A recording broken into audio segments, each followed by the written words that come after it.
और एक बार फिर आपको बताएंगे, चीफ इलेक्शन कमिश्नर सरदार मोहम्मद रजा की आज मुद्दत मुलाजमत का आखिरी रोज़ है, उनकी रिटायरमेंट का दिन है। मजीद नाम भी ज़ेरे गौर हैं। उनकी तैनाती के हवाले से अकील अहमद हमारे साथ लाइन पर मौजूद हैं, उनसे मजीद तफसीलात लेंगे। जी अकील अहमद, बताइएगा इस हवाले से क्या तफसीलात हैं आपके पास?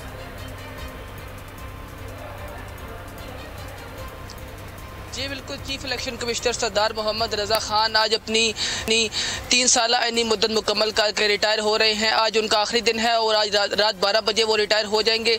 इस हवाले से अब से कुछ देर कबल चीफ इलेक्शन कमिश्नर के एजाज़ में एक अलविदाई तकरीब जो है मुनक़िद की गई, जिसमें इलेक्शन कमीशन के तमाम अफसरान ने उनकी कारकर्दगी को सराहा और उस हवाले से उनको मुबारकबाद दी।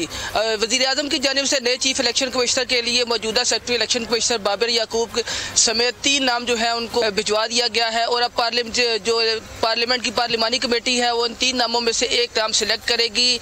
आज रात चीफ इलेक्शन कमिश्नर शुक्रिया अकील अहमद आगाह करने के लिए।